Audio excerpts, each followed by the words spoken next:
Okay, so this is our 21. Back.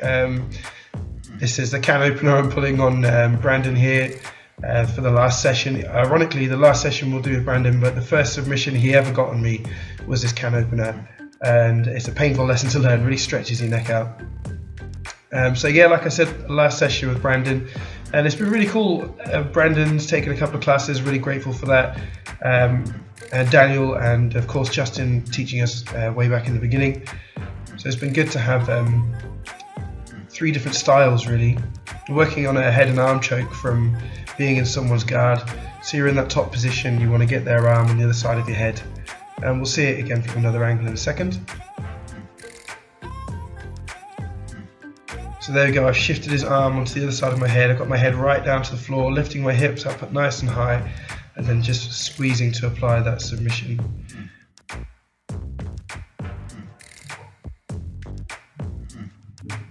And from the other side there, you can see he's gonna push up with against my neck with his arm, which means as soon as his elbow comes across, I can get my head behind his arm and then apply the pressure for the squeeze there. And if you just look over to the right there, Issa and Ollie struggling from a bit of a heavy night, I think, the night before.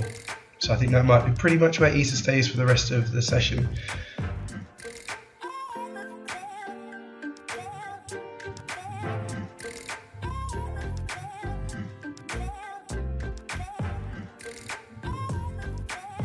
So Brandon just taking through some MMA stuff here, and what we can do in this position when you've got someone really high trying to stack you, you want to grab their ankles really, backs of their legs. Alright, talking about a guard break, sort of shaking off. We were just comparing Jiu Jitsu to MMA really there. And then we're just going to do some drills here from starting in positions like... so I think Ollie's going to practice this can opener on me a few times first. Really wants to flatten me out, see my shoulders are off the ground there, which makes it a bit more difficult for him to apply. And then here we go, we're going to start from this position where he's in my guard. He's going to want to try and pass it, and I'm going to want to try and put something on there. I've gone for the arm, the triangle, sorry, and he's just shoved my legs out of the way. And then we'll just restart, back into the guard. And again, I've gone straight for that triangle, a terrible triangle here. I need to have his posture right down really, so I should be sort of chopping him, my legs sort of pulling him down towards me. He's doing a good job of stacking me here.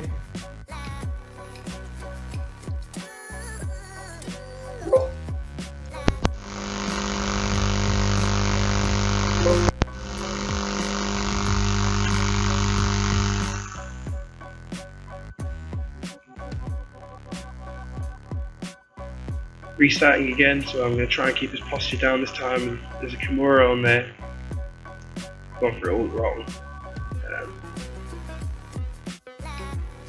A quick tap. It was so hot.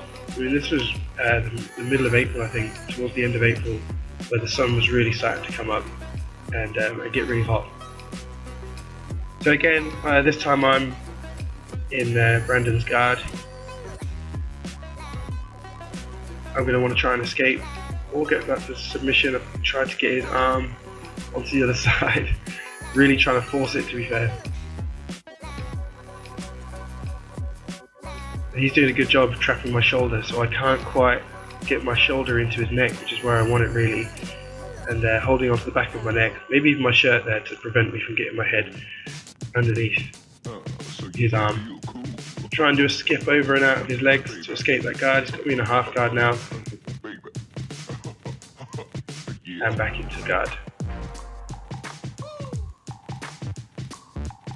Again, trying to shove that elbow across my chest, across my neck. If all else fails, just try and stack him. Escape that and reset. So I'm lying on my side here, so I'm going to try and just concentrate on escaping his guard. My arm's pretty safe underneath him. Get that leg round, come around to the side. Here in a half guard, terrible looking Kimura attempt. I'd have to have him sat right up. I haven't even got my own wrist. There it is. Now I'd have to have him sat up and pull his arm round behind him almost. Nearly gave up my back there. try and keep my legs outside of his so it doesn't make it too easy for him to hit that guard. And then another escape attempt here to try and get past guard. I don't know what I was trying there, to try and skip past him. Must have been playing for time there. I think must have done a minute or so on that round.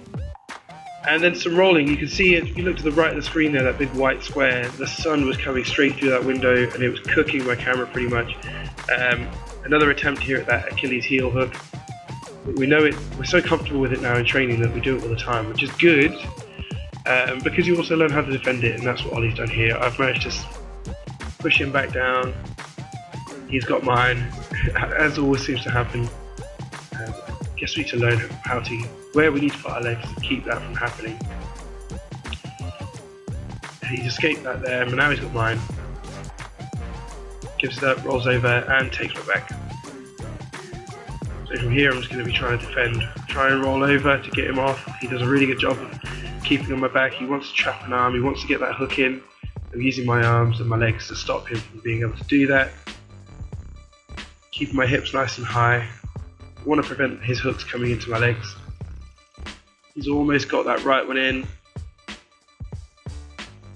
doing everything I can to keep this from happening, get the escape out, but it takes mount instead. Getting ever so close to that really hot area there, and escaping. So this try I'm just trying to take the top position. I want to push him down, he's got his elbow out basing. I really put my weight onto him, he does a really good job there. I wasn't based at all, so he's managed to roll me over and take that mount position again. Just move out of the sun there. Go for the bump over, unsuccessful. He has his foot hooked underneath my right leg. And that's it, unfortunately. I'd left my camera in the sun, so it pretty much cooked it. I drained the battery super fast anyway, so not the full session, but certainly enough for this week. There's definitely some stuff to take back from this. I want to make sure, if I'm on that bottom position, I'm trying to defend and keep my arm out. I want to make sure that I keep my forearm across their neck. As soon as my elbow comes across their neck, you're in a really dangerous position where, as we practiced today, the top position can get their arm on the other side of get their head on the other side of your arm, really push it over, and that's a head and arm choke. And secondly, I need to remember this base. I'm being rolled way too often and way too easily, so I really do need to be careful of making sure that I'm being mounted a lot. And for the terrible microphone quality, I am working on it, I promise. See you next week.